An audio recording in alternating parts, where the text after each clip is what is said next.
नमस्कार, मैं हूं आपके साथ रोहित। मोदी को समझाने वाले उन्हें खुद नहीं समझ पाते, ये बात खुद मोदी के नजदीक रहने वाले कहते हैं।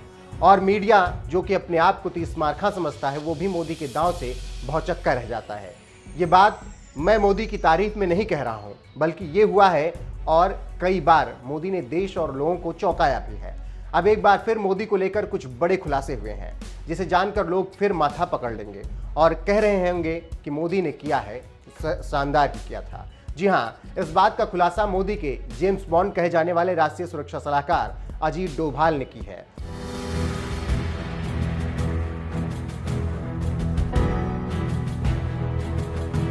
और मौका था मोदी @20 किताब के विमोचन का। इस दौरान अजीत डोभाल ने यह कहकर सबको चौंका दिया कि पूर्वी लद्दाख में चीनी सेना पर हमले का आदेश पीएम मोदी ने दिया था, जिसके बाद चीन की सांसें फूलने लगी थी और फिर बीजिंग का दिमाग ठिकाने लग गया था। उन्होंने आगे कहा कि इस तरह की कार्रवाई भविष्य में भी की जा सकती है। इस बात की जानकारी एक अंग्रेजी के अखबार इंडियन एक्सप्रेस ने किताब के हवाले से छापी है। मोदी @20 किताब में डोभाल ने कहा है कि सभी मौजूदा बॉर्डर मैनेजमेंट समझौतों के उलट काम करने लगे हैं।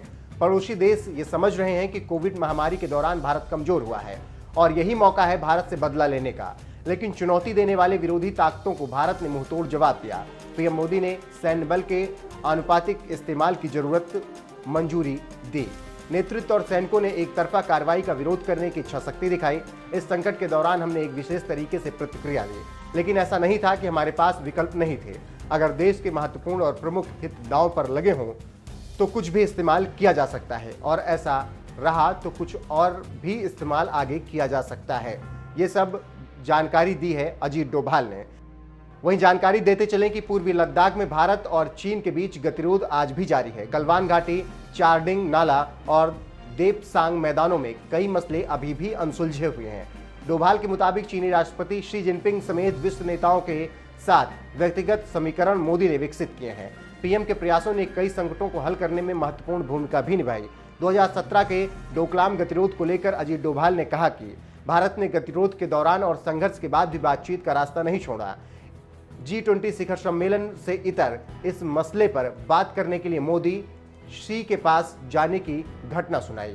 और डोभाल ने कहा कि अन्य सभी विकल्प खत्म हो जाने के बाद पीएम मोदी ने व्यक्तिगत रूप से डोकलाम मसले की बात राष्ट्रपति शी जिनपिंग के सामने उठाई। दोनों नेता तत्काल समाधान खोजने के लिए राजी भी हुए थे और आखिरकार कई बातचीत के बाद गतिरोध को सुलझा भी लिया गया।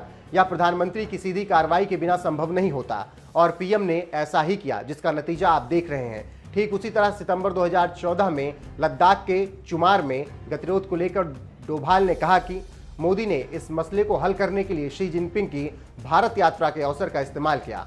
पीएम मोदी शी जिनपिंग को बिना शर्त और चीनी सैनिकों की तत्काल वापसी सुनिश्चित करने की जरूरत के बारे में समझाने में सक्षम थे। तो आप समझ सकते हैं कि मोदी के जेम्स बॉन्ड ने क्या खुलासा किया है और कैसे मोदी ने मसले का हल सुलझाया है।